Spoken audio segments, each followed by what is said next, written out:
চট্টগ্রামে দুই চিকিৎসকের উপর হামলায় জড়িত সকলকে ২৪ ঘন্টার মধ্যে গ্রেফতার না করা হলে সর্বাত্মক কর্মবিরতি পালনের আল্টিমেটাম দিয়েছে বেসরকারি চিকিৎসা প্রতিষ্ঠান সমিতি। চট্টগ্রাম থেকে রোমেন চৌধুরী পাঠানো তথ্যচিত্রে দেখুন বিস্তারিত। বুধবার দুপুরে চট্টগ্রাম প্রেস ক্লাবে আয়োজিত সংবাদ সম্মেলনে এ আল্টিমেটাম দেয় সমিতির নেতৃবৃন্দরা। সংবাদ সম্মেলনে সংগঠনটির সভাপতি ডাক্তার মোহাম্মদ শরীফ লিখিত বক্তব্য পাঠ করার মধ্য দিয়ে বলেন, পেশাগত দায়িত্ব পালনের ক্ষেত্রে নানাভাবে নির্যাতনের শিকার হচ্ছেন চিকিৎসকরা। একের পর এক চিকিৎসকের উপর হামলা ঘটনা ঘটলেও অভিযুক্ত বিচার না হওয়ার কারণে চিকিৎসকদের উপর হামলা একের পর এক ঘটে চলেছে।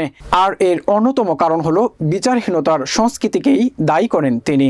চিকিৎসকদের উপর হামলার বিষয়ে আরও কথা বলেন বিএমএ নেতা ও স্কাচিপ চট্টগ্রামের সভাপতি ডাক্তার শেখ শফিউল আজম।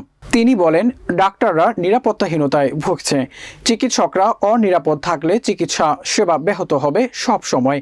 সংবাদ সম্মেলনে উপস্থিত ছিলেন বেসরকারি হাসপাতাল মালিক সমিতির সাধারণ সম্পাদক doctor Liaquat Ali Khan, doctor Abul Kashem Masud, doctor Ariful Islam, doctor Ariful আমিন, ডাক্তার রেজল করিম, ডাক্তার মনিরুল ইসলাম, ডাক্তার মনিউজ্জামান সহ আরও অনেকে।